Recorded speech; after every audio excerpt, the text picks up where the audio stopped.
Assalamualaikum warahmatullahi wabarakatuh.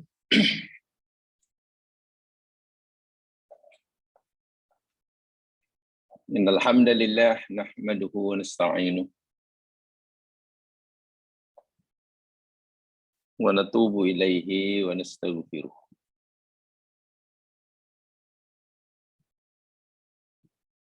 Na'udzu billahi min syururi anfusina wa min sayyiati a'malina.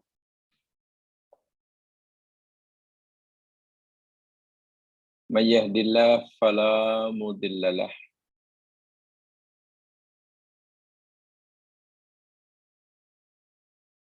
wa may yudlil fala hadiya lahu. Asyhadu an la ilaha illallah wahdahu la syarika lah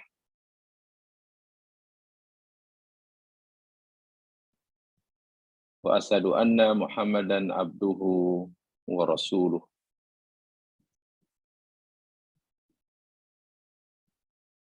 Allahumma salli ala Muhammad wa ala ali Muhammad.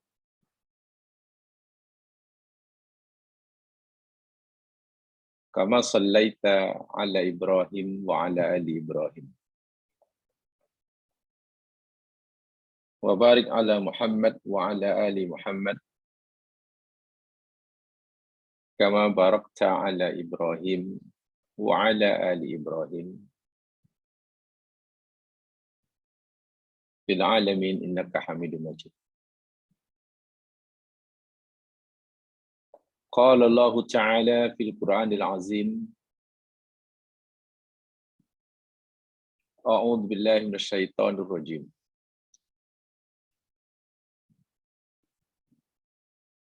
Wala nabluwannakum bisyai'im minal khawfi wal ju'i wa naqshin minal amwali wal anfusi wat thamarat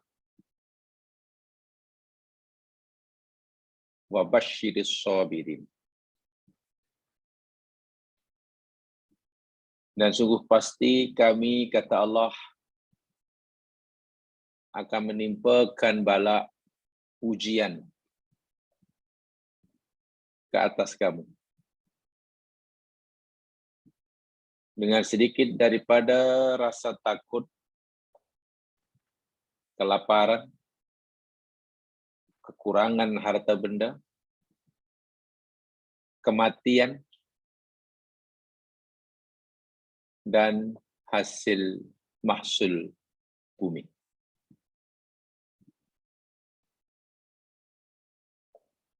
Berilah kabar gembira, wahai Muhammad, pada mereka orang-orang yang bersabar.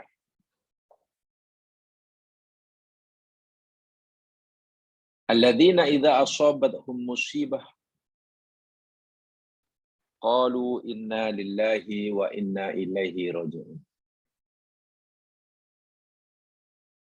Orang yang sabar adalah orang-orang yang mereka itu apabila ditimpa musibah, mereka berkata, sesungguhnya kami semuanya adalah milik Allah.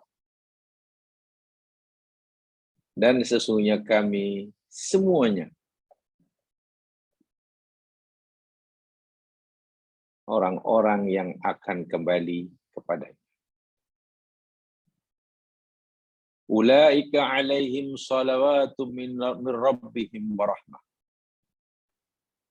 Wa ulaika humul muhtadun. Mereka itulah orang yang ke atas mereka Allah limpahkan pengampunan dari Tuhan mereka, rahmat kasih sayang buat mereka. Dan mereka itu adalah orang-orang yang mendapat petunjuk. Muslimin muslimat rahimakumullah. Kita teruskan siri kajian kita kaitan dengan niyahah. Minggu lepas kita telah pelajari hadis Nabi yang menjelaskan kepada kita bahwasanya larangan menangis atau menangisi si mati bukan dilarang secara mutlak.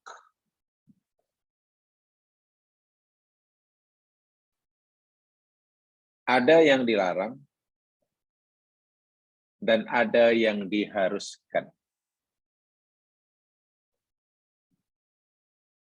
Yang dilarang, yang tegah ialah niyahah. Tangisan dengan suara yang tinggi dan kuat. Mungkin sambil mengucapkan kalimat-kalimat kekecewaan, penyesalan, bagi menzahirkan ketidakpuasan hati. Tangisan sebagai gambaran protes dirinya terhadap ketetapan Allah. Itu yang diharamkan. Adapun tangisan sekadar mata mengeluarkan air mata,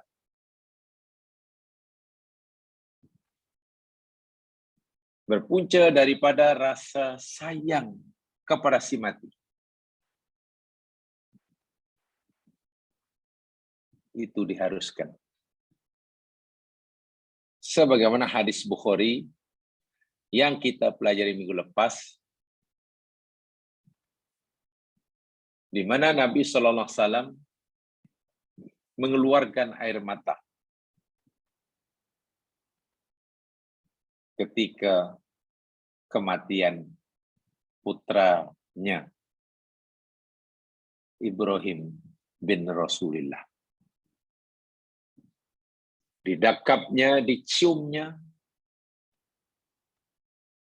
Ibrahim yang masih kanak-kanak ini, matanya malaikat mata. Lalu ditanya oleh sahabatnya, Abdurrahman bin Auf, kenapa menangis Rasul? Ini tangisan rahmat. Mulut ini dan mulut ini tidak mengeluarkan perkataan selain perkataan yang diridhai olehnya. Hati ada peran sedih, tapi lebih kepada yang hibah, karena dia mati oleh orang yang amat disayangi. Dan kasih sayang dalam hati itu terpancar keluar melalui linangan air mata. Untuk mendapatkan atau memahami hadis ini dengan sempurna, saya bacakan syarahnya berikutnya itu dan saya terjemahkan pas lalu. Syarahul hadis. Lihat syarahul hadis. Syarah hadis, uraian hadis. Al-buka'u 'alal musibah gharizatun insaniyah. Menangis karena musibah yang menimpa itu adalah sifat semula jadi manusia. Anugerah Allah. La ya'tamu 'alaihal mar'. Seseorang tidak dianggap berdosa jika ia melakukannya, karena itu sifat semula jadi. Talama annahu lam yatakhallal dalika sakhatun au nauhun au adamur ridha biqada'illahi wa qadarihi. selama mana tangisan itu tidak disertai dengan sakhot, kemarahan, ketidaksukaan, nauh, niyahah, ada ridho, tidak sesuai dengan perasaan tidak ridho dengan qada Allah dan qadarnya. Wa hadhihi riwayah juz'un min hadisin tawil, riwayat ini yang disebutkan dalam hadis itu sebenarnya hanya sebagian daripada hadis yang panjang. Sebagaimana yang disebut dalam Sahih Muslim. Wa fihi yahki, dan hadis tersebut yahki Anas bin Malik radhiyallahu anhu qissata wafati Ibrahim ibni Rasulullah sallallahu alaihi wasallam min Maryah al-Qibtiyah. Anas menceritakan tentang kisah kematian Ibrahim anak Rasulullah daripada Maryah al-Qibtiyah. Wahya ummu waladihi walaisat zaujahu. Ia adalah ummu walad. Ya mas sekalian, seorang hamba abdi apabila telah dicampuri oleh tuannya dan melahirkan anak, hamba abdi itu tidak lagi dipanggil hamba, tapi dipanggil ummul walad. Akhirnya dikatakan merdeka pun belum, karena belum dimerdekakan. Tapi nak katakan hamba 100% juga bukan. Jadi sudah naiklah. Laisa. Fayaqul, lalu berkata qala Rasulullah SAW, ulida lil lailah gulam fasamaituhu bismi Abi Ibrahim. Nabi pernah bersabda, ya, pada suatu malam dahulu telah diperanakkan bagiku untuk aku oleh Allah Subhanahu wa taala seorang anak lelaki. Lalu aku beri nama kepada anak lelaki itu dengan nama bapaku Ibrahim. Ya, Ibrahim kan bapa Rasulullah, ini kan punya nasab dengan Nabi Ibrahim. Gitu. Panjang hadisnya. Tapi ringkasannya begitu. Wa fi hadzal hadis yahki Anas bin Malik kisah wafati, tadi saya jelaskan. Kematian Ibrahim, wa kana mauliduhu, kelahiran Ibrahim anak Rasulullah ini fi Dzulhijjah, pada bulan Dzulhijjah. Sanata tsamanin minal hijrah. Kelahirannya pada tahun 8 Hijriah. Maknanya lebih kurang 2 tahun sebelum baginda wafat. Bagaimana kan pada 10 Hijriah. Ini 8 Hijriah. Lahir. Dan meninggal pada tahun yang ke-9 Hijriah. Tufiya fi sanati si'amil Hijriah. Dilahirkan pada tahun 8 Hijriah, meninggal pada tahun 9 Hijriah. Umurnya hanya 1 tahun lebih. Dan katakan 16 bulan riwayat yang kuat. Tak sampai 2 tahun. Sudah 1,5 tahun pun tak sampai.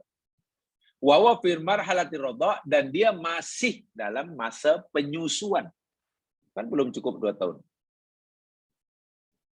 Fayaqulu Anas, lalu Anas berkata, dakhalna ma'a Rasulullah SAW abala Abi Saif al-Qain, ay al-Haddad. Suatu hari aku pernah masuk bersama Rasulullah menemui Abu Saif al-Qain. Nama gelar orang itu Abu Saif al-Qain, ay al-Haddad, tukang besi. Al-Qain sama dengan al-Haddad, tukang besi. Nama dia Al-Barra bin Aus. Wa kana dhiran li Ibrahim wa abalahu min al-radha'ah.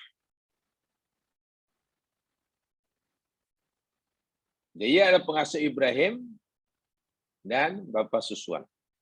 Li'anna zaujatau Khawlah binti Mudhir, Karena istri kepada Baro'ah bin Aus ini pernah menyusukan. Nama istrinya ini Khawlah binti Mundir. Itu istri pada Bar' bin Aus. Pernah menyusukan Ibrahim, putra Rasulullah. Jadi istrinya bernama bernama Khawlah binti Mundir itu ibu susuan Ibrahim Rasulullah. Bermakna Bar' bin Aus itu yang berkerjaya sebagai tukang besi, ya bapak susuan lah. Wadi'ru yal hadin, dia yang mengasuhnya. Lalu Rasulullah Shallallahu Alaihi Wasallam mengambil Ibrahim, menciumnya, dan ini sebelum wafatannya. Qala Anas bin Malik, "Tamaddakhana ba'ika bi zaman." Kemudian pada suatu hari kita menjumpai semula, jumpa semula dengan Bar' bin Aus, wa fi halin nazar. Ibrahim dalam keadaan nazar. Ala wasakin au tafidru, dan nazar atau mungkin dalam keadaan proses dicabutnya nyawa daripadanya. Faja'alat aina Rasulillah sallallahu alaihi wasallam tadrifanid dumu'. Aku lihat kedua mata Nabi menangis, mengeluarkan air mata. Faqala Abdurrahman bin Auf, lalu Abdurrahman bin Auf yang ada di tempat itu berkata, "Wa anta ya Rasulullah, ya Rasulullah, ku menangis. Putramu Ibrahim meninggalku menangis ya Rasul. Fa innan nas la yasbiruna 'ala masa'ib atafajja'un wa anta ya Rasulullah taf'alu kafilihim ma'ahadtika 'ala sabri wa nahyika 'anil jaza." Orang di luar sana ya Rasul tak mampu bersabar ketika berlaku musibah.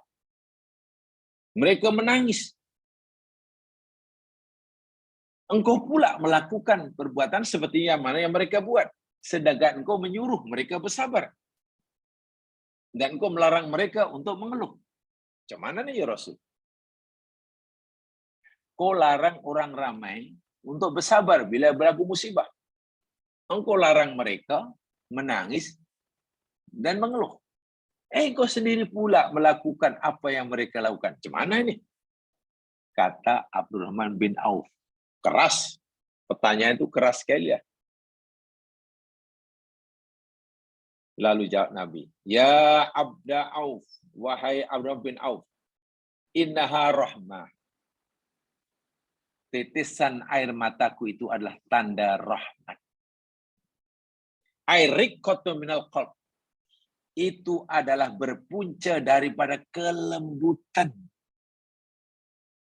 kasih sayang yang tertanam dalam hati. Jadi tangisan itu bukan tangisan mengeluh. Bukan tangisan protes. Tapi itu tangisan yang berpunca daripada riqqatul qalbi. Hati yang lembut. Karena tertanam di sana ada kasih sayang. Tajisu fin nafsi inda firaqil ahibbah. Dan ini akan bergetar. Kesan jiwa ketika terpaksa berpisah dengan orang yang dikasihi. Fatab'asu ala khusnil qalbi.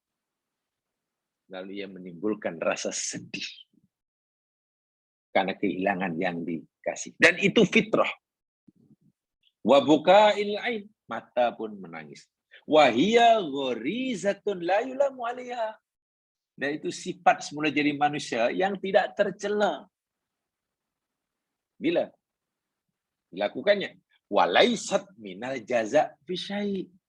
Tangisan ini bukan tangisan mengeluh, bukan tangisan tak puas hati.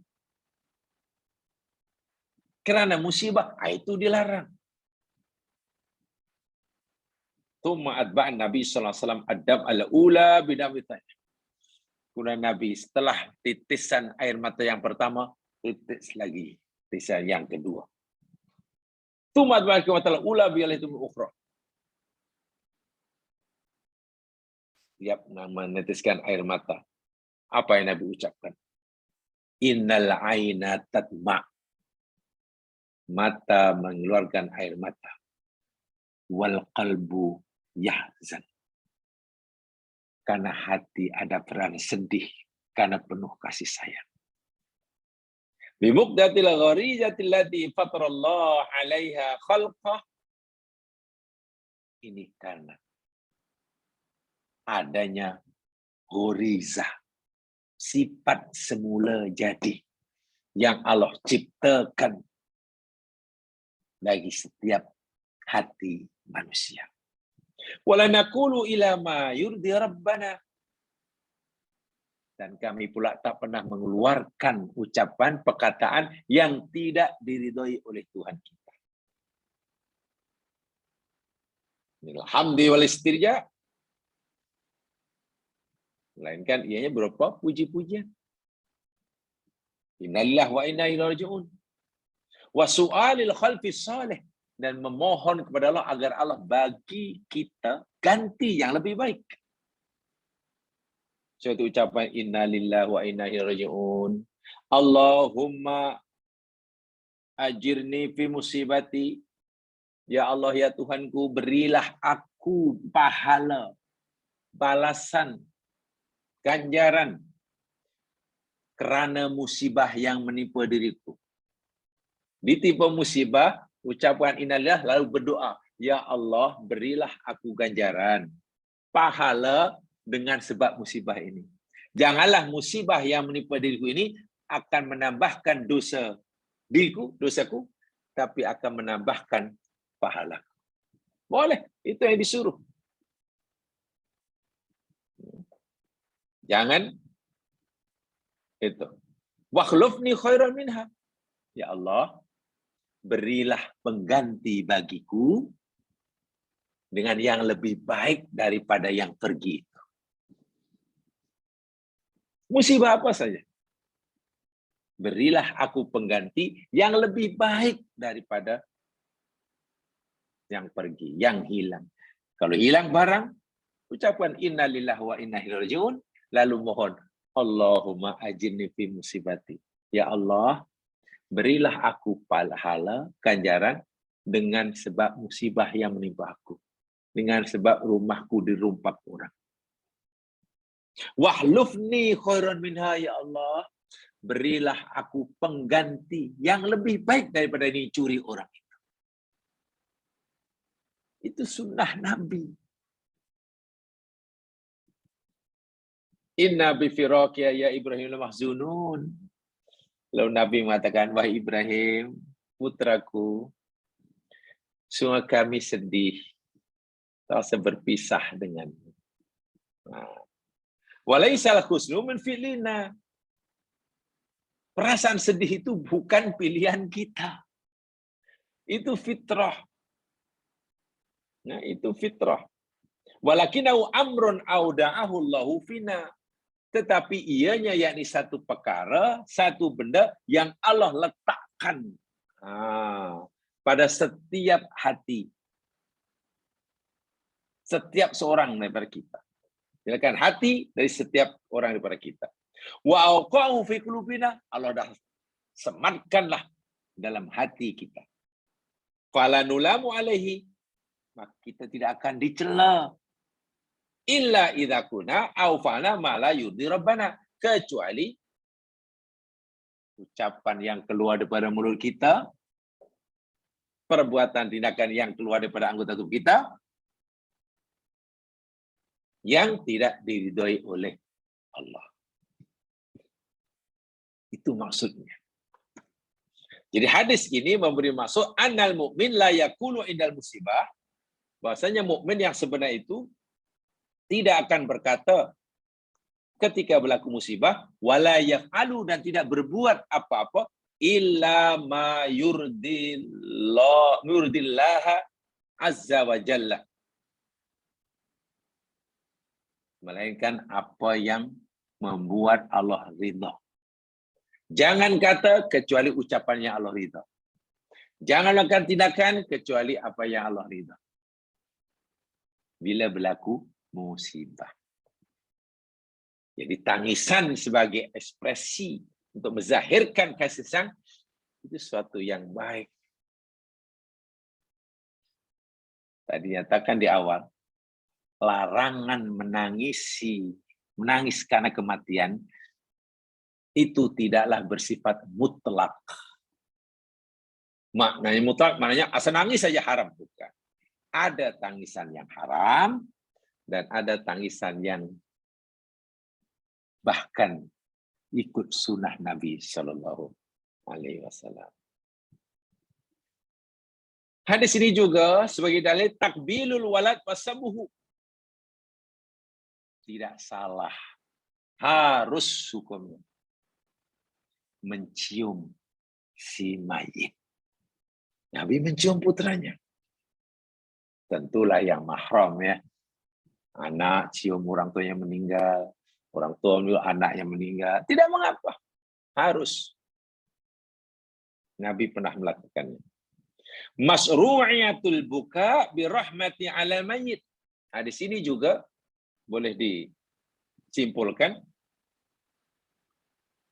Disyariatkannya, bahkan digalakkannya, disukainya. Menangis karena rahmat atas kematian. Dan ini yang tahu kita dan Allah Subhanahu wa taala tahu lah. Ini nangis sebenarnya karena kecewa, nangis karena merasa tak puas hati, nangis atau saya Allah tahu yang menanya Allah ya jemaah sekalian. Kita tidak boleh, karena kita tidak boleh tidak nampak perbedaan ini menangis kecewa atau menangis protes atau menangis kasih sayang, kan kita tidak tahu. Ya, mungkin yang mempunyai diri yang tahu dan Allah Subhanahu wa taala yang menilai. Ma'a adamil i'tirad an qada'illahi ta'ala. Menangisi karena rahmat dan bukan karena menolak qada Allah Subhanahu wa taala. Itu yang tidak dibenarkan, tidak dibenarkan. Baik, itu sarah hadisnya. Berikut jamaah sekalian, ya ini cambahan pendapat kalau ulama. Karena sebagaimana sudah maklum, dalam masalah agama ini, ya, kebanyakan masalah agama yang dalilnya tidak qat'iyul dilalah, dalilnya sama ada Al-Quran atau hadis tidak qat'iyud dilalah. Qat'iyud dilalah itu maknanya apa yang dimaksud oleh dalil itu jelas dan nyata. Begini, saya beritahu jemaah sedikit daripada ilmu usul fiqh. Ada dalil sama ada Al-Quran atau hadis jemaah sekalian. Dari segi dalilnya, dari segi valid atau tidak valid, subut atau tidak, ada yang namanya qat'iyut tubut. Dalil itu tabit, sangat valid. Contohnya ayat Quran atau hadis mutawatir. Maka dalil yang diambil pada ayat Quran atau hadis yang mutawatir namanya qat'iyut tubut. Sifatnya qat'i. Tidak boleh timbul keraguan tentang kesahihan, tentang keabsahan hadis dalil tersebut. Dan yang keduanya dari segi apa yang dimaksudkan oleh dalil tadi. Ada yang qat'iyud dilalah, ada yang dhanniyud dilalah. Tadi ada qat'iyut thubut, ada dhanniyut thubut, ada yang qat'iyud dilalah, ada yang dhanniyud dilalah. Contoh umpamanya, bila Quran kata hurrimat alaikumul maitatu, diharamkan ke atas kamu makan bangkai. Dari segi dalil tidak boleh dipertikaikan kerana ia firman Allah. Tidak boleh ada mempertikaikan dalil ini boleh dipakai atau tidak, meyakinkan atau tidak. Ia mesti dipakai, ia meyakinkan karena ia Quran. Namanya qat'iyut thubut. Yang dimaksudkan oleh ayat diharamkan atasku bangkai qat'iyud dilalah. Yang dimaksudkan adalah bersifat qat'i, bahwa makan bangkai haram. Sudah. Makan daging babi haram. Sudah. Qat'i. Ada pula yang kedua, dalil itu hanya bersifat dhanniyut thubut. Bukan qat'i. Dhanniyut thubut. Dari sisi dalil ia tidak bersifat qat'i tapi dhanni. Contohnya mungkin hadis ahad. Hadis hasan. Atau hadis yang kata perawi ini sahih, tapi kata perawi yang lain lemah, umpamanya. Maka kedudukan dalil yang seperti ini namanya dhanniyut thubuti. Dhanniyut thubut. Dan kadang-kadang dilalahnya pun demikian juga. Dhanniyut dilalah. Tadi dhanniyut thubut. Dhanniyut thubut. Yang dimaksudkan pun tidak jelas. Apa sih yang dimaksudkan ini? Nah, dalam agama kita, bila suatu dalil itu yang dimaksudkan oleh dalil sebut belum jelas, mesti begini ke begitu, masih samar-samar, masih memberi ruang untuk pelbagai macam penafsiran dan pemahaman, di sinilah pasti timbul perbezaan. Pasti timbul perbezaan. Hanya itu dalam Quran. Quran jelas, wajib diterima. Tapi kadang yang dimaksudkan oleh Al-Quran tidak jelas. Karena tidak jelas, timbul perbezaan pendapat. Contoh dalam bab perceraian dan rujuk. Orang katalah cerai. Kemudian ingin rujuk. Dalam Quran disebutkan, hendaklah kamu adakan 2 orang saksi. Nah, di sini. Qurannya dah betul, meyakinkan. Tapi yang dimaksudkan adakan 2 orang saksi ini, masa menjatuhkan talak atau masa rujuk. Nah, itu belum jelas. Sehingga ulama berbeza pendapat. Oh, saksi diperlukan itu semasa menjatuhkan talak. Bukan semasa rujuk. Yang lain berpendapat diperlukan 2 orang saksi itu bila nak rujuk. Bukan masa talak. Talak walaupun tak ada saksi, jatuh. Tapi rujuk mesti ada saksi. Yang satu. Yang satu pula, tak. Talak mesti ada saksi. Kalau tak ada saksi, tak sah. Rujuk tak ada saksi pun boleh. Nah, jadi berlaku penafsirannya berbeda karena dalil itu dhanniyut. Nah, dalam perkara-perkara ini sangat-sangat biasa di kalangan ulama-ulama mujtahid. Biasa sungguh. Perbezaan pendapat itu sangat-sangat biasa, selalu berlaku. Ini dahulu, bukan sekarang ya. Bukan sekarang. Sebab itulah secara pribadi saya berusaha setakat yang saya mampu. Bila dalam masalah agama itu, satu masalah itu, ya, ada beberapa pemahaman dan pendapat,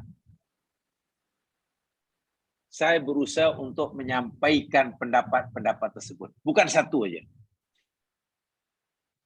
Kalau ada 2, sampaikan 2. Kalau 3, 3. Itu penting sekali. Kita tidak boleh suatu masalah yang di situ ada 2, 3 pendapat, tapi kita hanya sampaikan satu kepada orang yang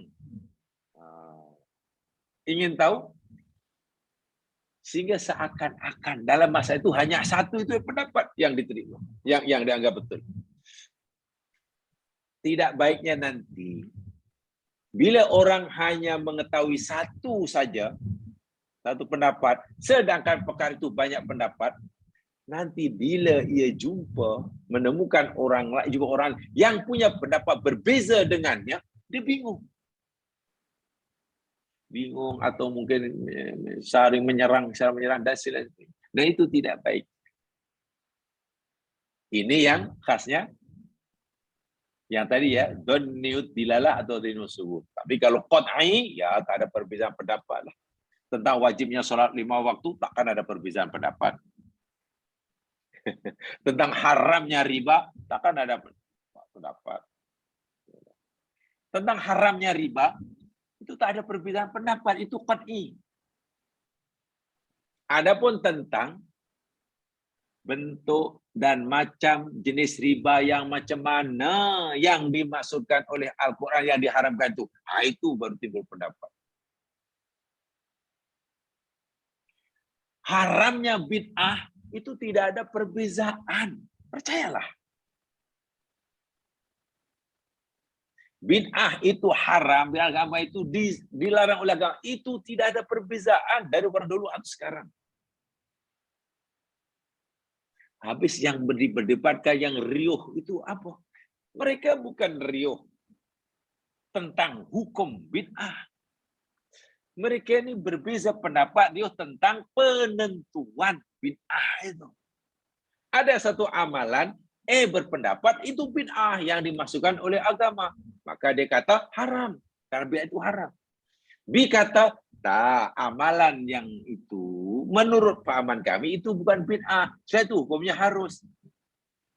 Jadi antara yang mengatakan boleh dan tak boleh itu bukan berbeza pendapat tentang apa hukum bid'ah, tapi juga tentang penentuan adakah amalan itu masuk bid'ah atau tidak. Di sinilah yang berlaku pada zaman dahulu hingga sekarang.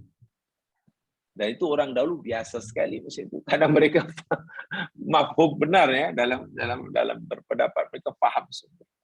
Ini perlu saya sampaikan sehingga tolong bezakan ya, antara yang sifatnya qad'iyun yang berasal daripada apa yang dikatakan Quran atau hadis, atau yang dhanniyun. Pemahaman kita kepada satu dalil, apalagi dalil itu bersifat dhanud dilalah, boleh jadilah berbeza-beza. Kan pemahaman kita, dalilnya sama, tapi pemahamannya boleh berbeza, boleh jadi. Nah, sebab itulah, bila ada 2-3 pendapat, ya sebenarnya kita ketahui semuanya, seboleh-bolehnya, kalau mampu, betulah. Baik, berikut ini yang saya maksudkan. Di dalam istilah syariah, ungkapan para ahli fiqh tentang pengertian niyahah itu berbeza-beza. Ingat ya, niyahah hukumnya haram. Tidak ada perbezaan pendapat. Sudah. Tanyalah ulama dahulu ke ulama sekarang, apa hukum niyahah? Jawabannya mesti sama. Haram. Kenapa? Karena dalilnya jelas. Dalilnya bersifat qat'i. Dan kan dalam ayat Sahih Muslim yang kita pernah baca ya, permulaan pada mukadimah dahulu. Dan nanti di bawah pun saya cantumkan lagi. Ia perbuatan jahiliyah. Jadi tentang haramnya niyahah itu tidak ada perbezaan pendapat. Masalahnya, ulama berbeza pendapat tentang apakah ta'rif definisi niyahah yang Nabi haramkan itu. Perbezaan ta'rif boleh jadi nanti akan memberi kesan kepada perbezaan hukum, penentuan hukumnya. Contoh, Hanafiyah menyatakan bahwa niyahah adalah tangisan yang disertai dengan, ini saya terjemahkan ya, jadi mudah. Hanafiyah banyak pendapat menyatakan bahwa Niyahah itu adalah tangisan yang disertai dengan menghitung-hitung kebaikan si mayit. Ada juga yang mengatakan niyahah adalah tangisan yang disertai dengan suara. Minta maaf ya, saya punya AirPod nih sangat sensitif. Jadi kalau ada suara tuh kuat sangat kedengaran di telinga saya. Mungkin minta kerjasama, tolong di mute-kan dia punya audio.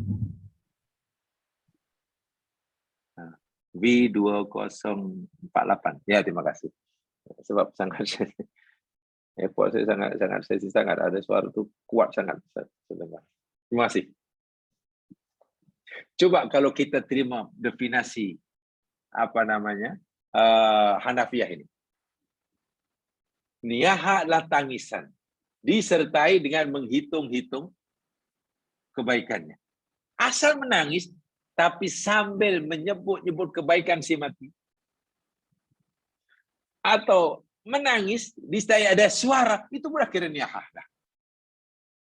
Menangis yang melakukan suara. Dah jatuh haram dah. Jika kita gunakan takrif niyahah seperti ini. Malikiyah pula, apa katanya? Niyahah itu tangisan yang disertai dengan satu dari dua perkara. Sama ada teriakan atau perkataan yang tidak baik. Lain kan? Niyahah ada tangisan disertai dengan salah satu daripada dua perkara, sama ada teriakan atau perkataan yang tidak baik. Menyebut-nyebut kebaikan si mati. Itu sebenarnya perkara yang baik atau tidak baik. Nah, pengertian disertai perkara yang tidak baik itu kan jadi gimana apa pengertiannya? Lajar, merupakan itu seperti manalah mengatakan mengurungkan kekecewaannya. Ucapan mengurungkan yang dia tidak ridho, ya Allah kenapalah ini berlaku ini. Lalu disebutkan apalagi umpamanya lebih baiklah aku mati daripada hidup seperti ini. Itu yang tidak baik. Masalahnya, adakah menyebut kebaikan si mati itu dikira ucapan yang tak baik? Mungkin kata Malikiyah itu baik. Bukan menyebut kebaikan si mati. Itu baik. Kalau begitu menyebut kebaikan si mati tidak dikira niyahah. Ikut Malikiyah. Tapi kalau ikut Hanafiyah, itulah niyahah. Nah, tengok. Berbeza takrif, berbeza definisi, akhirnya memberi perbezaan hukumnya. Dan itu, Masya Allah, itu berlaku dahulu dah. Mereka tidak, ya saya ulangi, mereka tidak berbeza pada tentang hukum niyahah. Bukan. Tapi berbeza tentang takrif niyahah. Kan Nabi SAW dalam hadis tidak disebutkan. Lalu Nabi kata, an-niyahatu hiya, bla bla bla. Tak, Nabi tidak membatasi. Tidak memberikan definisi. Definisinya apa? Takrifnya apa? Sehingga ulama Syafi'i coba mengtakrifkan, niyahah itu seperti ini. Kata Hanafiyah. Kata Malikiyah, tak, niyahah menurut kami seperti ini. Jadi kalau kamu buat seperti ini, haram.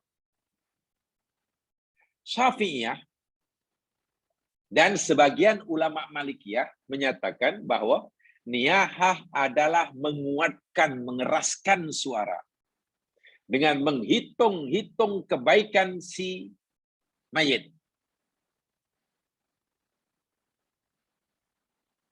Tadi apa? Hanafiyah hanya menyatakan tangisan yang disertai dengan menghitung-hitung kebaikan. Ditambah ya Syafi'iyah, yakni menguatkan tangisan, suara tangisan sambil menghitung-hitung kebaikan si mati dengan jeritan atau perkataan-perkataan yang bersaja. Ya benar tidak baiklah. Nipis perbezaannya. Yang Hanafiyah asal tangisan saja. Bila disertai dengan menyebut-nyebut kebaikan si mati, itu niyahah. Imam Syafi'i, kalau sekadar tangisan itu belumlah niyahah. Karena tangisan itu dengan suara yang kuat. Nah, kan lain. Dah berbeza. Hanabilah. Apa ikut mazhab Hambali? Dan sebagian ulama Syafi'iyah menyatakan bahwa niyahah adalah menguatkan, mengeraskan, meninggikan suara tangisan atau ucapan dengan menghitung-hitung kebaikan si mati dengan jeritan atau perkataan yang bersaja hampir sama dengan ini tadi yang Hanafiah ya. Yang Syafi'iyah tadi, saya ulangi, terlangkah. Syafi'iyah sebagai Malikiyah menyatakan niyahah adalah mengeraskan suara dengan menghitung-hitung kebaikan si mayit walaupun tanpa menangis.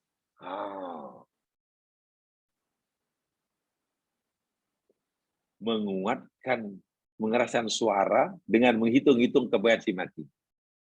Walaupun tanpa menangis. Tangisan tidak ada. Tapi dengan suara kuat sambil menyebut, itu udah kira niyahah itu kata mazhab Syafi'iyah. Dan sebagian kecil daripada Syafi'iyah kata ditambah dengan tangisan. Dalam Syafi'iyah sendiri pun berbeza. Baik. Ini perlu saya sampaikan. Saya tidak bermakna, tidak bermaksud jamaah mesti pilih yang mana. Tidak. Saya tidak begitu. Lalu mana yang kita pilih? Itu terpulang. Kenapa? Karena mereka ini berpendapat ini supaya dhanni. Yang pasti, mereka tidak berbeza pendapat tentang hukum niyahah. Semua sepakat haram. Bagi kita selamat, lebih mudah. Karena kita tahu keempat-empat, mari kita jadi satu saja. Kita ambil sedikit-sedikit makna tangisan yang kuat dengan suara disertai dengan ucapan atau perbuatan yang tidak diridhai oleh Allah. Dengan mengambil kira ke semua takrif daripada 4 mazhab tadi, bolehlah kita sebutkan niyahah ialah tangisan yang suara kuat disertai dengan tangisan yang kuat disertai dengan ucapan ataupun perbuatan yang tidak diridhoi oleh Allah. Itu untuk kita ambil kesemuanya. Misalnya. Yang pasti kalau kita takut dan kita wajib takut terjerumus dalam niyahah, ya kalau menangis pun seperti mana tangisan Nabi itu. Tangisan bukan karena hendak mengekspresikan kekecewaan dan kekesalan, ketidakpuasan, ketidakridho. Tiada ridho karena ketuhanan Allah. Tapi tetesan air mata sebagai bukti kasih sayang kepada si mati. Atau bukti kasih sayangnya kepada benda yang hilang. Karena benda yang hilang itu benda yang sangat berharga dalam hidupnya. Yang dengan hilangnya barang karena dicuri orang tadi, kita sudah hampir dapat memastikan mulai besok mana hidup kita jadi susah. Karena yang dicuri kereta, hilang kita. Kan jadi susah. Kemana-mana hari boleh macam bergantung dengan kita. Sehingga kita sedih. Nah itu tidak mengapa. Sedih karena tadi. Jangan sedih karena, ya Allah kenapa aku pula. Kereta hamba-Mu ni ya Allah hanya satu. Kenapa Kau takdirkan orang mencurinya? Kalau iya pun, kenapalah Kau tidak takdirkan mencuri itu? Pencuri itu mencuri kereta jiran sebelah yang keretanya ada 6. Itu sudah niyahah ya. Kereta hamba-Mu hanya satu, ya Allah. Kenapa pula pencuri kendaki mencuri kereta hamba-Mu? Kenapa Engkau tidak kendaki dia mencuri kereta orang sebelah yang keretanya ada 6? Hanya koleksi kereta. Itu udah tidak boleh itu.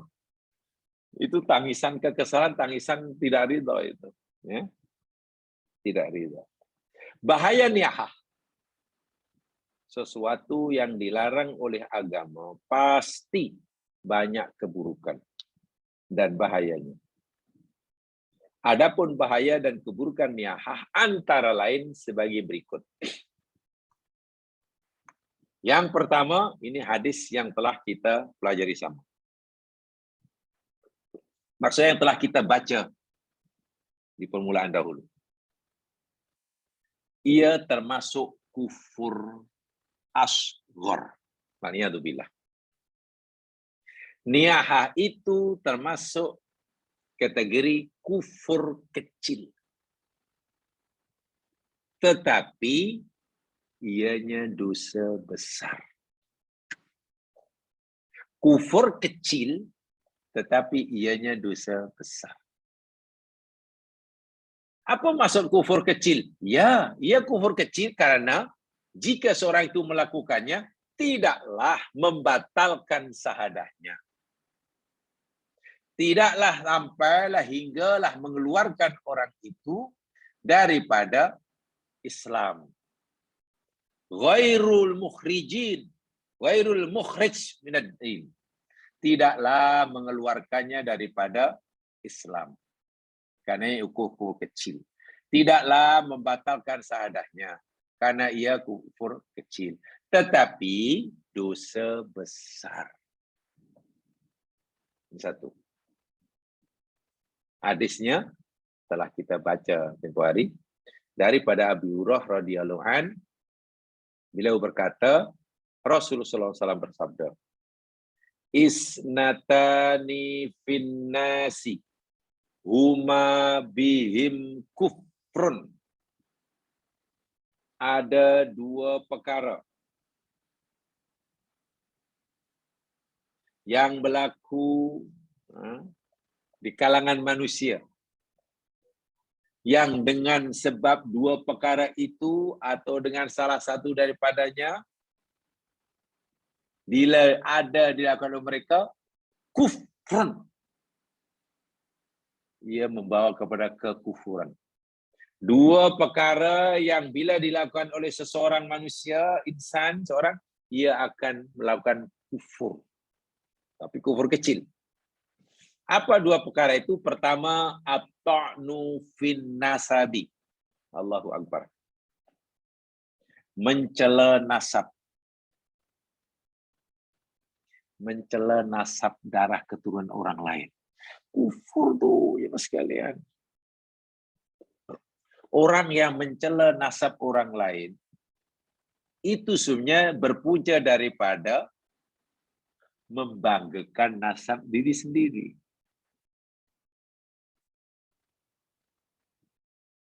Iblis membanggakan dirinya sendiri. Merasa nasabnya lebih mulia karena tercipta pada api. Lalu mencela dan menghina merendahkan Adam. Karena Adam tercipta daripada tanah. Ini dosa besar. Termasuk kufur kecil. Kedua, wan niyahatu 'alal mayyit. Niyahah terhadap mayit. Ini bahayanya. Dosa besar. Walaupun hanya kufur kecil, artinya tidak membatalkan sahadahnya dan tidak mengeluarkannya daripada Islam. Dan jika tidak mohon ampun, dan jika dosanya tidak terampun sehingga matinya, di akhirat terpulang kepada Allah. Jika Allah kehendaki, Allah boleh ampunkan. Jika Allah kehendaki, Allah boleh siksa dia di neraka. Tetapi tidak menyebabkan ia kekal dalam neraka.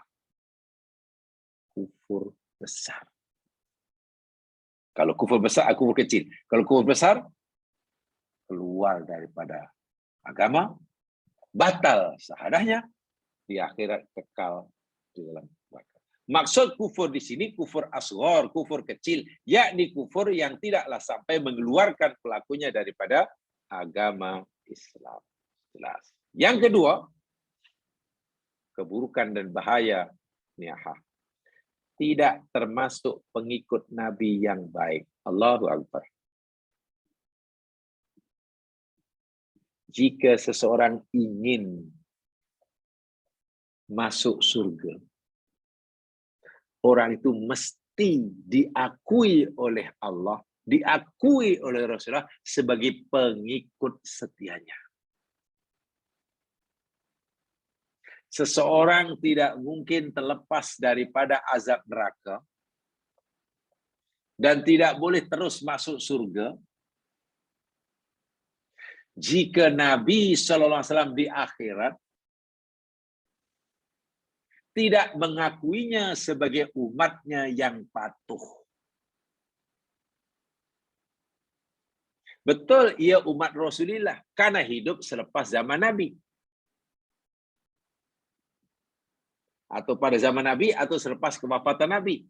Dan betul, ia menerima kenabian baginda Nabi. Tetapi ia masuk kategori pengikut yang tak baik. Pengikut yang tak baik. Ini firman, apa yang disabda Nabi SAW? An Abdillah radhiyallahu an, Abdullah bin Mas'ud maksudnya ini. An Abdullah bin Mas'ud radhiyallahu an,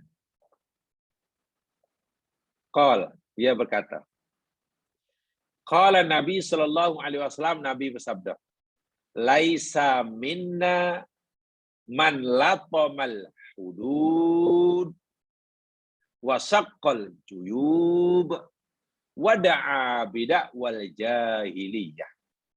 Hadis riwayat Bukhari dan Muslim. Artinya, laisa minna, tidaklah termasuk golongan kami. Kalau bahasa yang agak tegas, agak jelas, Nabi enggan mengakuinya sebagai pengikutnya. Allahu Akbar. Nabi berat hati untuk mengakuinya sebagai umatnya. Allahu Akbar. Berat itu. Nabi pun enggan mengakuinya sebagai umatnya. Laisa minna. Siapa dia? Orang yang Nabi enggan mengakui sebagai pengikut setianya. Satu, man latamal hudud. Sesiapa yang memukul-mukul, menampar pipi. Hudud daripada khodun ya, pakai kha ya, khududun. Jangan ada khodun, khodun maknanya pipi. Kalau pakai ha, hudud, itu hukum itulah, undang-undang Islam itulah. Hudud yakni jenayah, hukuman bagi jenayah tertentu. Hukuman yang ditentukan oleh syarak, hukuman tertentu yang ditentukan oleh syarak bagi jenayah tertentu. Itu namanya hudud. Jenayah apa? Mencuri. Apa hukuman yang Allah tetapkan bila sabit? Potong tangan. Jenayah apa? Oh, maksiatnya yakni berzina. Apa hukuman yang Allah tetapkan? Yakni disebat. Itu namanya hudud, pakai ha. Kalau pakai kha, hudud, jamak khodun, pipi. Tanpa pipi. Latoma itu memukul-mukul. Wa syaqqal juyub, dan mengoyak-ngoyak juyub pakaian. Wa da'a bid'wal jahiliyah, dan dia berteriak, dia menyeru dengan teriakan jahiliyah ketika berlaku musibah khasnya kematian. Ini namanya niyahah. Dengan mengeluarkan ucapan-ucapan jahiliyah yang tidak diridai oleh Allah. Menzahirkan kekesalannya. Koyak-koyak bajunya. Tampau pipinya. Dan sebagainya. Saya sendiri sebenarnya tidak paham ya Ustaz ya. Bila berlaku kematian, sedang berlaku kematian, keluar ditinggalkan itu pun dilarang niyahah. Dengan berteriak sambil mencederkan, mengoyak-koyak dan lain sebagainya. Atau mungkin banting pinggan dan seterusnya. Itu dilarang ketika berlaku kematian. Ada pula umat yang mengaku Islam hari ini. Bukan sedang berlaku kematian. Kematian itu sudah berlaku ribuan tahun. Belasan abad dahulu. Setiap tahun diperingati. Dengan menampak-nampak pipi, bahkan mencederkan tubuh badan. Tengok aja lah apa yang dilakukan oleh Syiah di Iran. Setiap hari Ashura. Sebagai tanda cintanya katanya atas kemangkatan cucu dan Nabi SAW. Sayyidina Husain. Kan pukul. Dan dengan Allah, benda-benda tajam. Bersimbah darah badannya. Dan bagi mereka karena tanda kecintaan, itu niyah. Kalau niyah dilakukan semasa kematian, itu pun diharapkan. Ini bukan semasa kematian, mudah. Tapi yang melakukan ini jamaah sekalian, peliknya tidak merasa bersalah, bahkan itu dianggap sebagai satu kewajiban. Dan yang lebih bingung lagi, mungkin kita ya orang sunnah melihat dari luar ini lagi bingung, karena pelakunya di jamaah sekalian biasanya orang awam, tidak dilakukan oleh ulama-ulama mereka. Coba perhatikan betul-betul dan coba cari maklumat. Yang melakukan mencederkan badan, mukul-mukul nangis, itu orang awam. Bukan mulah-mulah mereka, bukan syekh-syekh mereka, bukan. Itu yang peliknya. Kalaulah itu sebagai tanda kasih sayang dan melakukannya dapat pahala, katalah, boleh meningkatkan kualiti iman dan takwanya, sepatutnya ulama mereka lah yang lebih dahulu melakukannya. Tapi kenapa dilakukan oleh orang awam? Itu yang kita tidak paham. Ya, karena kita melihat dari orang dari luar kan. Ya, mudah-mudahan kita tidak terpengaruh dengan itu. Ini orang yang melakukan ini jelas dalam hadis ini. Nabi enggan mengakuinya sebagai pengikutnya. Walaupun Nabi tidak menolak, misalnya bahasnya bukan kami tolak. Kalau istilah diplomatik, bukanlah Nabi mempesona non gratakan orang ini, bukan. Taklah. Nabi hanya laisa minna. Dia bukan golongan kami, itu dipahami oleh bacakan hadis. Ya, seakan Nabi macam berat hati lah. Enggan sangat nak mengakuinya sebagai umat. Syekh Mustafa Bughah menjelaskan sabda Nabi ini begini. Pertama, tidak termasuk golongan kami, yakni tidak termasuk pengikut agama kami yang mengikuti petunjuk kami. Ya, mana melakukan dosa besar lah. Tidak mengikuti ajaran Nabi, tidak menerima petunjuk Nabi. Ya, dosa. Itu mana pertama. Menampar di situ, latom. Latoma itu menampar-nampar. Nah, dulu pernah saya katakan kan, yang sekalian.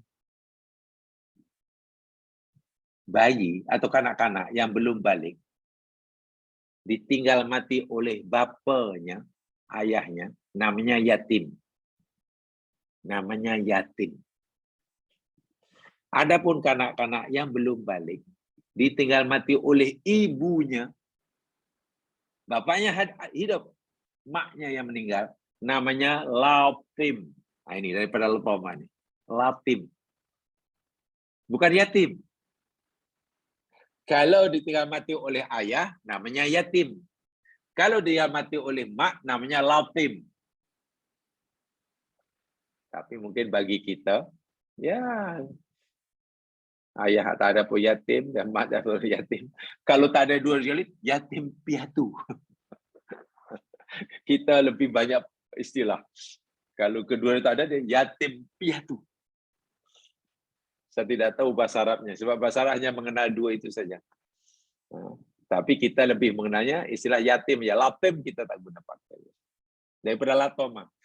Karena kebiasaan kanak-kanak ini bila ditinggal mati oleh mak dia, kan budak belum balik ni jamaah lebih dekat pada ibunya daripada bapanya. Pasti itu. Tiba-tiba tempat bergantung, harap setiap hari yang pendekat dengan tiba-tiba tiada. Jadi budak itu menangis dan menjerit-jerit sambil hentak-hentakan kaki mungkin, sambil pukul-pukul pipi mungkin. Ya perangai budak kan begitulah. Nah itu namanya lapin. Lam tok mim. Juyub itu jamak daripada jaibun. Jaibun. Makna juyub daripada jaibun itu makna asal belahan baju sebelah atas untuk kita memasukkan kepala. Saya pakai baju Melayu ini, katalah. Atau mungkin dia mah pakai baju kurung. Kan atas belah nih. Kalau kita pakai kan kita untuk masukkan kepala kita masuk. Nah ini namanya belahan, ini namanya juyubun. Jamaknya namanya jaibun. T-shirt yang kita pakai. Kan mesti ada belahan, ada lubang untuk kita masukkan kepala kita. Itu jaibun. Koyak. Bahasa Arab sehari-hari, jaibun jaju itu kocek. Itu bahasa kita, kocek. Wahai juyub, makna yang tepat yakni saya itu dalam Quran ketika perempuan di Allah suruh pakai tudung, dalam mereka labuhkan wa yadribna bi khumurihinna ila juyubihinna. Hendaklah mereka labuhkan, tutup kepala mereka hingga menutupi juyub mereka. Ya, rupanya orang Arab dahulu pun pakai baju sebelah, tadi belah untuk masuk kepala inilah. Yang kadang-kadang belahannya lebar sehingga sampailah bawah lehernya gitu. Itu kena tutup. Itu mana juyub. Bukan kocek ya. Kalau kocek kan tidak semua baju ada berkocek. Atau bagaimana kalau koceknya bukan di atas, bukan bawah leher, bukan di atas dan dada, tapi koceknya di sebelah kanan dan kiri, pinggang. Mana perempuan hendaklah memakai tudung kepala hingga menutup kocek yang ada di kanan kiri pinggangnya. Bukan. Jaibun artinya kocek itu dalam bahasa Arab percakapan. Kalau dalam bahasa Al-Quran, bahasa agama, jaibun itu adalah lubang baju untuk kita masukkan kepala. Itu koyak. Maksudnya. Teriakan jahiliyah, dakwal jahiliyah, ini kata Mustafa Al-Bukhari, artinya di dalam tangisannya ada jeritan, berteriak dengan teriakan yang biasa diucapkan oleh orang jahiliyah. Itu tadilah. Seperti minta kerja, ya wailah, ya laitahu hayyan. Aduh, celakalah kami kalaulah dia masih hidup, kenapalah dia mati. Kenapalah kami mengalami nasib yang seperti ini. Satu silih berganti musibah, ganti satu pergi, satu datang. Itu ucapan jahiliyah, macam orang yang tidak punya agama, macam orang yang tidak meyakini 100% bahwa Allah ini mentadbir alam semesta sesuai dengan kehendaknya. Walaupun Allah mentadbir alam semesta sesuai dengan kehendaknya, tidak bermakna Allah ini suka-suka. Sebenarnya apa yang dikehendaki berlaku penuh dengan hikmah dan kebijaksanaannya. Demi kebaikan kepentingan hambanya, bukan untuk kepentingan dia. Tiba-tiba manusia itu tidak puas hati dengan kebijaksanaan Allah. Lalu dizahirkan ima dengan ucapan atau dengan tindakan. Itu nomor 2. Niyaha itu ya, ini membuat pelakunya, bukan pelakunya, tidak diakui oleh Nabi sebagai umatnya yang baik. Yang ketiga, bahaya niyahah. Nabi berlepas diri. Nabi berlepas diri. Cuci tangan. Tak nak terlibat. Memberi maksud bahawa niyahah ini tidak ada mengena langsung dengan ajar Rasulullah. Betul-betul berada di luar jauh daripada ajaran Islam yang sebenar. Itu maksud berlepas diri. Tak ada kaitan langsung. Ia berada jauh di luar Islam. Bukan dekat-dekat dengan agama. Tak, di luar. Nabi pun berlepas diri apa. Nah, ini hadis yang juga telah kita pelajari dahulu. Di atas kita menimpa Abu Musa Al-Asy'ari itulah. Wajah Abu Musa Al-Asy'ari, saya lagi sekali. Suatu hari Abu Musa Al-Asy'ari ini sakit hingga pingsan. Fagusya alaih. Wa ra'suhu fi imra'atin min ahlihi fasahat imra'atun min ahli. Pingsan itu kepala Abu Musa Al-Asy'ari berada di haribaan istrinya. Falam yastati ayaruda 'alaiha syai'an, istrinya berteriak. Saat itu berteriak kuat. Ya nihala. Abu Sam mendengar tapi tak mampu nak merespon. Falamma afaqa, tatkala dia sedar daripada pingsannya, qala ana bari'um mimma bari'a minhu Rasul sallallahu. Aku berlepas diri, aku bebas, aku tak nak terlibat dengan ucapan kamu, perbuatan kamu tadi, sebagaimana Nabi telah berlepas diri. Karena Nabi pernah bersabda, fa inna Rasulullah sallallahu, Nabi SAW itu berlepas diri pada minas soliqah wal haliqah wassaqah. Ada 3. Nabi yakni berlepas diri daripada 3 golongan manusia.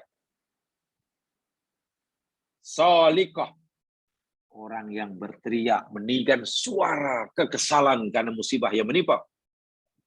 Haliqah, orang yang membutakan kepalanya sebagai protes atas qada dan takdir Allah. Syaqah, orang yang mengoyak-ngoyak baju dan pakaiannya. Ketiga-tiga itu adalah Nabi kata, aku berlepas diri.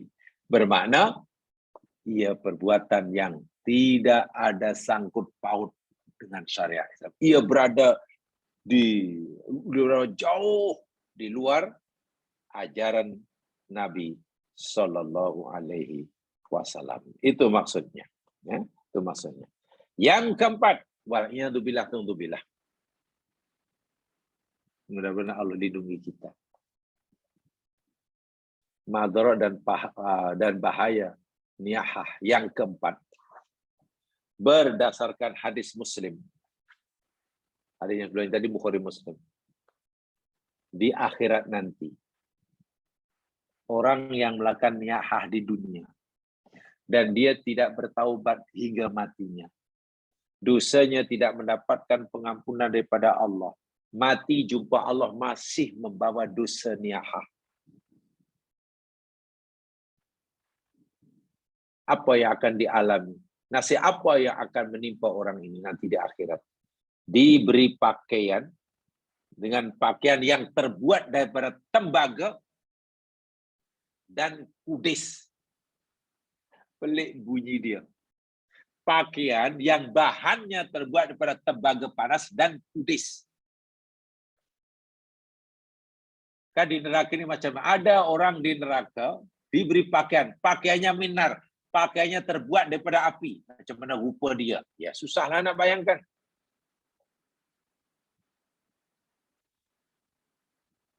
Istilah-istilah azab yang ada di neraka,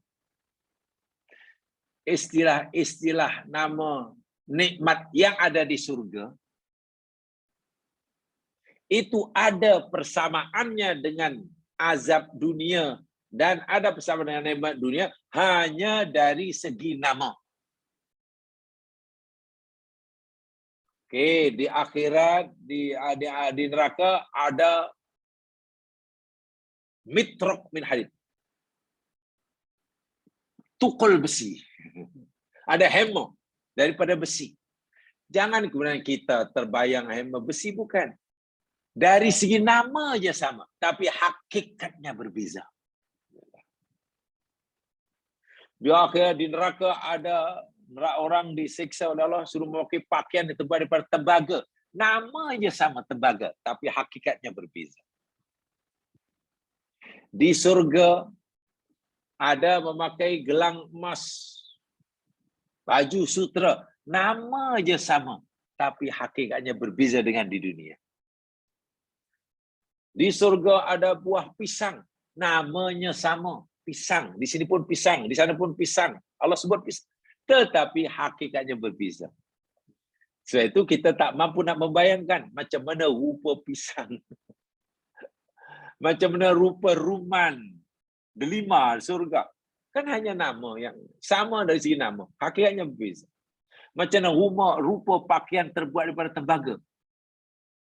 Rupa bentuk pakaian yang material dia bahannya daripada api.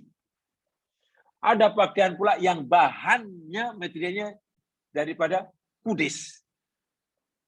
Payah itu, tak terbayangkan, memang bukan untuk difikirkan ya. Benda-benda sini bukan untuk tentang azab, tentang nikmat di akhirat, bukan untuk kita fikirkan, untuk kita percayai. Karena fikiran tidak mampu nak menjangkau. Abu Malik Al-Asy'ari radhiyallahu anhu berkata, Nabi SAW bersabda, hadisnya Sahih Muslim ya, An-naihatu idza lam tatub qabla mautiha tuqamu yaumal qiyamati wa 'alaiha sirbalun min qatiran wa dhir'un min jarobin. Hadis Muslim.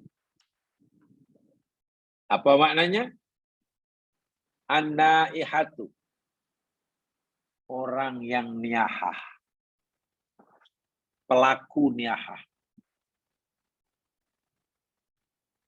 Dan ini merujuk pada perempuannya ini karena biasanya ya, biasanya pada zaman jahiliyah pelaku niyahah, penaku soliqah, padahal itu perempuan. Sebab itu semua pakai tak. Naihah. Naih tidak ada. Sangat jarang pada zaman ini. Walau sekarang hari ini mungkin dari segi peratusnya mungkin ya tinggi yang perempuan ya. Walaupun yang laki pun ada niyahah. Contoh tempoh hari saya katakan ada seorang suami tinggal mati oleh istrinya, bukan hanya niyahah, dia bunuh diri. Ikut sama istrinya pergi ke tanah berkubur. Dengan harapan nanti dikubur di sana boleh jumpa sebagai pasangan suami istri yang mesra macam di dunia mungkin. Itu bukan niyahah lagi itu. Perempuan yang melakukan niyahah, idza lam tatub, apabila ia tidak bertaubat, qabla mautiha, sebelum matinya. Tak sebab bertaubat sebelum mati sehingga mati masih membawa dosa niyahah. Tuqamu yaumal qiyamati, maka dibangkitkan nanti pada hari kiamat, wa 'alaiha sirbalun min qatiran, maka ia akan diberi pakaian, dikenakan pakaian sirbalun min qatiran. Sarobil itu pakaian ya Mas kan. Sarobil, sirbal jamaknya sarobil, min qatiran. Qatiran itu tembaga. Allahu akbar.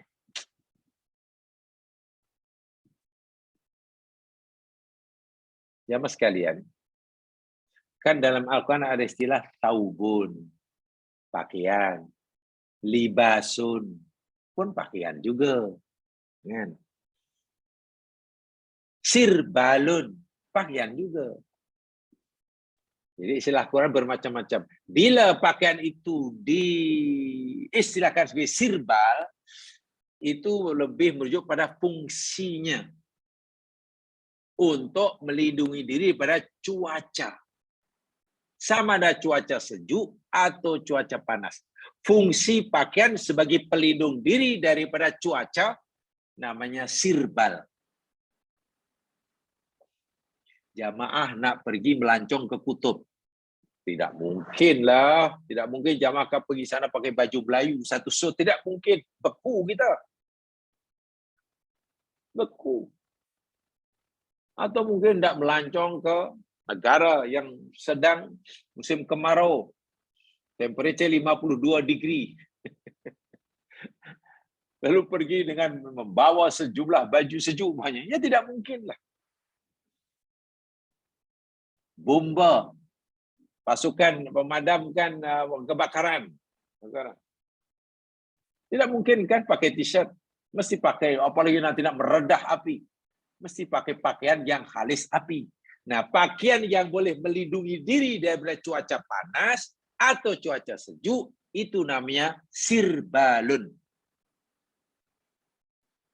Jamaknya sarobil. Orang ini di neraka itu panas. Neraka itu panas.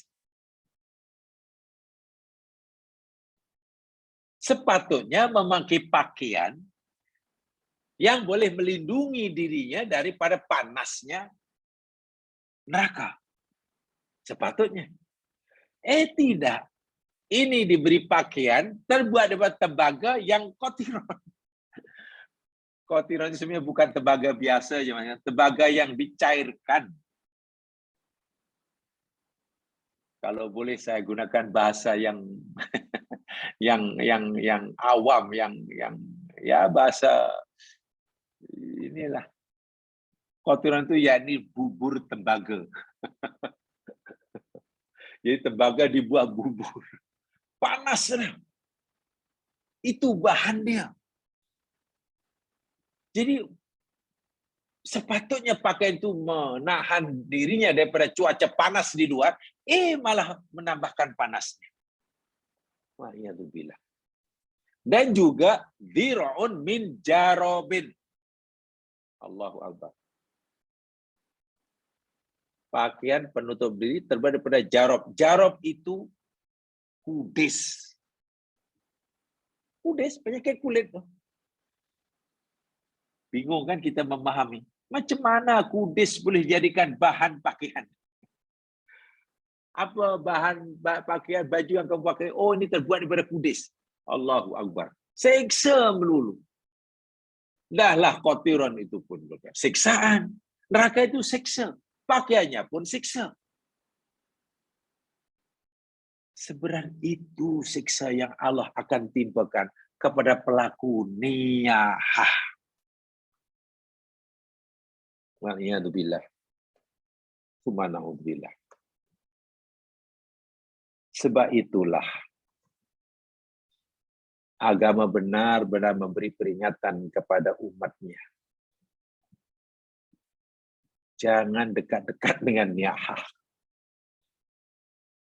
Jauhi niyahah. Allah Subhanahu wa taala telah memberikan garis panduan Imam Adzabi rahimahullah, wanita yang melakukan niyahah mendapatkan adab laknat karena ia menyuruh berkeluh kesah dan melarang bersabar. Padahal Allah Subhanahu wa taala, padahal Rasulullah sallallahu alaihi wasallam telah memerintahkan bersabar dan mengharapkan pahala setelah melarang keluh kesah dan marah saat musibah. Allah Subhanahu berfirman, ya ayyuhalladzina amanu sta'inu bis-sabri was-shalah innallaha ma'as-sabirin.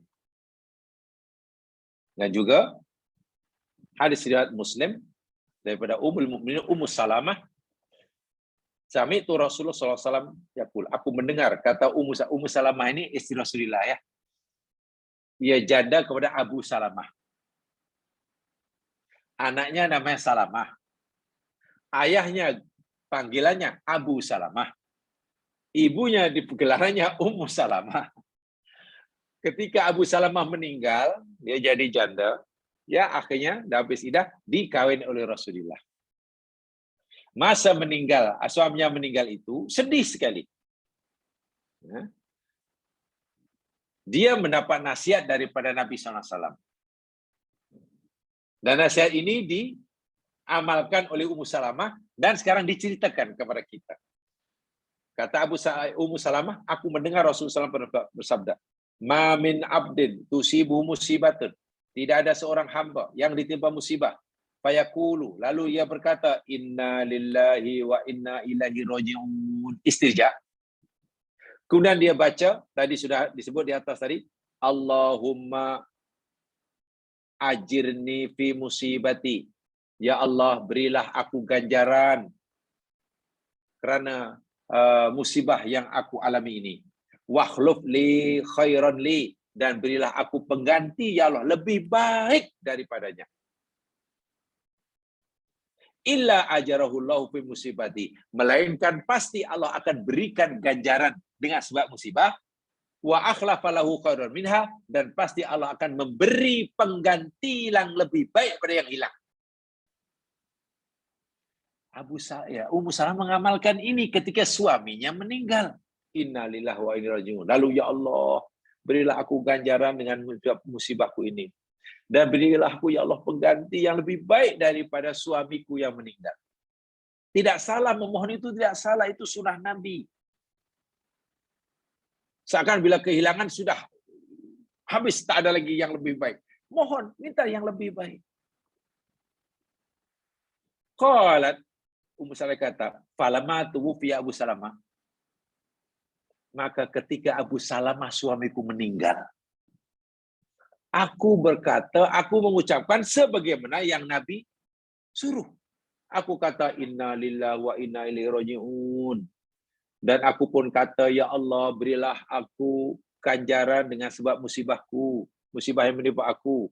Ya Allah, berilah aku pengganti yang lebih baik daripada Abu Salamah yang meninggal. Aku baca itu, kata Ummu Salamah.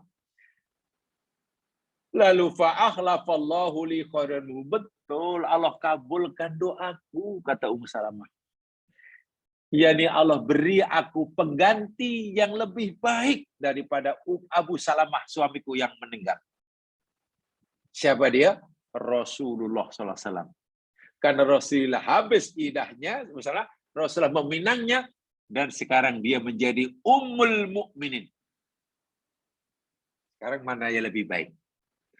Abu Salamah suaminya yang meninggal dahulu, atau Rasulullah yang menjadi suaminya yang baru? Ini pengakuan jujur pada istri Rasulullah.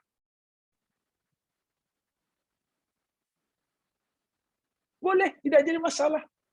Seorang yang tinggal mati oleh suaminya, berdoa seperti ini. Seorang yang ditinggal mati oleh istrinya, silakan. Silakan. Tapi mungkin budaya kita rasa pelik kalau dengar suami doa macam itu kan ditinggal mati oleh istri, atau istri doa macam itu bila tinggal suami, mungkin orang mendengarnya rasa pelik. Awak ini apa? Apa yang awak minta ni? Barulah meninggal, yang apa minta pula pengganti ni, apa hanya? Itu budaya kita sebenarnya. Sama sekali sebenarnya jika orang melakukannya tidak menyalahi agama, bahkan itu mengamalkan sunnah. Jika ia maulah. Atau hilang barang, lalu doa ini. Boleh jadi Allah nanti akan ganti yang lebih baik daripada yang hilang gitu. Itu cara dia. Sehingga kita tidak mungkin kalau ini dipahami, dipraktikal, diyakini. Inna lillahi wa inna ilaihi raji'un. Allahumma ajirni. Allah, ada yang baca Allahumma ajurni ya. Ajaro, ada ajaro yujiru, diajir. Ada yang apa kan? Jaro yajuru. Fi musibati wahluf li khairan fakhrul li khairan minha. Maka dia pun diberi pengganti. Penjelasannya di bawah itu ya. Sampai kebacanya wa ba'da ta'jubiha istijabat ya billah. Akhirnya buat dia kagum karena doanya dikabulkan setelah baca itu. Yani Nabi kawin dia, ambil dia menjadi istrinya, menjadi Ummul Mukminin. Tsumma dzakara Ummu Salamah kaifa kanat khitbatuha bi Rasulullah SAW. Selepas habis idah, dia menceritakan bagaimana Nabi meminangnya. Khitbatuha, Nabi meminang. Khitbah, meminang. Khutbah, berkhutbah. Huruf sama, baris berbeza. Kalau bicara khutbah, mana khutbah lah. Bercakap, pidato. Kalau khitbah, maknanya meminang. Huruf sama, baris berbeza. Wa madza talabat faqalat. Apa yang diminta? Lalu dia berkata, arsala ilayya. Ceritanya begini. Ini cerita Ummu Salamah yang punya diri ya. Arsala ya ilayya Rasulullah SAW. Selepas aku ditinggal mati oleh suamiku dan habis iddah, Rasul mengutus utusan kepada aku. Mengantar utusan, wakil lah, untuk meminang aku. Orang yang Nabi suruh meminang Ummu Salamah namanya Hatib bin Abi Balta'ah Al-Ansari. Itu nama orang yang jadi orang tengah. Yahtubuni lahu faqultu. Dia meminang aku. Datang ke rumahku lalu meminang aku. Maka aku pun kata Ummu Salamah, innali bintan. Aku ini punya anak perempuan. Bukan muda lagi, aku sudah punya anak dara. Wa ana ghayur. Dan minta maaf, aku ini orangnya cemburu. Masya Allah. Dia mengaku tuh. Aku ini punya anak perempuan, sudah anak gadis, dan aku ini orangnya cemburu. Macam kamu datang nak meminang? Faqala amma bnatuha fanad'ullaha ayughniyaha anha. Ya, kata Hatib bin Abi Balta'ah, adapun anak perempuanmu itu, anak dara kamu itu, marilah kita berdoa pada Allah agar Allah melindunginya, memberi kecukupannya, agar ia tidak terlantar. Wanullaha ayudhiba bil ghirah, dan marilah kita berdoa pada Allah agar Allah hilangkan sifat cemburu kamu yang berlebih-lebihan itu. Ucapan dia anak ghayur ay kathirul ghairah. Balmul ghairah ada sifat bi nafsa wa anna dhughara idza tazawaja zawjuha imra'atan ukhra. Maksudnya di sini ia memberikan satu sifat pada dirinya. Aku ni cemburu, yakni memberi sifat pada dirinya bahwasanya ia akan cemburu apabila kawin dengan zaujuha imra'atan. Ini macam mana nanti aku ni sangat cemburu. Kalau nanti bagaimana kalau suamiku nanti kawin lah yang perempuan yang lain, macam mana? Aku ni cemburu. Kan susah. Aku pula punya anak perempuan. Jadi kalau aku terima pinangan seseorang, bagaimana nanti kalau pinanganku jadi suamiku dan dia kawin orang lain? Wa kana min barakati du'a Nabi sallallahu alaihi wasallam. Wa Nabi sallallahu alaihi wasallam qad kana lahu zaujatun qabla. Nabi pula waktu itu, sebab Hatib bin Abi Balta'ah kan hanya utusan Nabi. Nabi sudah punya istri. Itu yang Ummu Salamah, macam mana aku nak terima? Nak tolak berat, ini Rasulullah. Utusan Rasul meminang. Tapi nak terima macam mana? Anak-anakku perempuan macam mana nanti? Aku pula, bolehkah aku menerima istri Nabi yang dah sedia ada? Wa qad kana laha ma talabat wa kana barakatu Nabi sallallahu alaihi wasallam laha an agnallaha ibnata anha wa dabghatu min sadariyah. Berkat doa yang Nabi ajarkan kepada yang dia baca, dan juga berkat doa yang dipanjatkan oleh Nabi, anak perempuannya yang sudah anak dara tidak terlantar menjadi anak yang solehah. Sementara sifat cemburu yang menebal dalam hatinya selama ini lenyap selepas menjadi istri Rasul Sallallahu Alaihi Wasallam. Dia boleh menerima keadaan dengan redha dan lapang dada. Yang pastinya Ummu Salamah orang yang bertuah. Pertama dapat mengelakkan diri pada dosa besar, yakni niyahah. Ingat sebab kematian suaminya. Yang kedua, kekhawatiran akan nasib anak daranya. Bagaimana dia nasibnya? Sudah dapat diatasi berkat doa Rasul.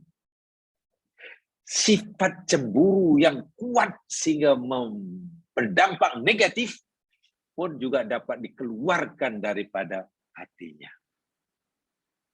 Dan yang tak kalah hebatnya, walaupun dia sangat menyayangi suaminya yang meninggal, Abu Salamah, sekarang dia mendapat pengganti yang jauh berganda-ganda, lebih mulia, lebih baik daripada Abu Salamah, yakni Rasulullah Sallallahu Alaihi Wasallam. Ini kisah yang diceritakan oleh Ummu Salamah, Ummul Mukminin radhiyallahu anha. Walaupun kaitannya dengan kematian, musibah kematian, tidaklah bermakna kita khaskan untuk kematian saja. Musibah apapun ya mas sekalian. Nah, sekarang di Indonesia sedang berlaku musibah, ada gunung berapi, Gunung Semeru meletus, ramai yang tertanam rumahnya, mati ramai. Yang hidup sudah tidak punya rumah. Yang kan rumah, sawahnya pun tertimbus oleh lahar. Terpaksa pindah. Ya, mereka patut kata, Inna lillahi wa inna ilaihi. Ya Allah, berilah aku pahala dengan sebab musibah Gunung Semeru yang meletus. Berilah aku pengganti, ya Allah, dengan yang lebih baik daripada yang hilang. Rumah dah tak boleh duduk karena dah tertanam dalam debu vulkanik. Yakin dengan begitu niyahah dapat dielak, dan bila betul-betul Allah kabulkan dan akan dapat berganti yang lebih baik. Mungkin dapat rumah yang lebih baik, tempat yang lebih selesa, kerja lebih bagus, apa sajalah. Begitu cara dia. Dengan segera begitu, kita dapat pahala. Kenapa jemaah sekalian? Sabar, saya ulangi, hanya sabar itu diwajibkan masa berlaku musibah. Sabar tidak boleh ditangguh. Masa itu. Jadi untuk menimbulkan kekuatan, memakai kekuatan untuk sabar, amalkan hadis Nabi ini. Doa ini. Allahumma ajirni fi musibati wahluf li khairan minha. Pendek saja. Alhamdulillah selesai sudah tajuk kita.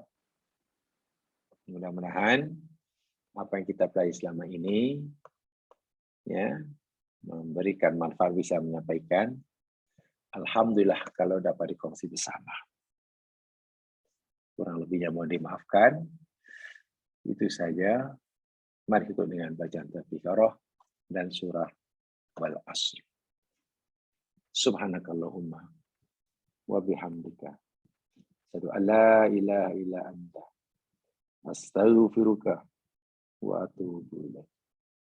A'udzu billahi minasyaitonir rajim. Wal 'ashr. Innal insana lafi khusr illa alladziina aamanu wa 'amilus shalihaat. Tawasaw bil haqq wa tawasaw bis sabr. Assalamualaikum warahmatullahi wabarakatuh. Salam. Terima kasih.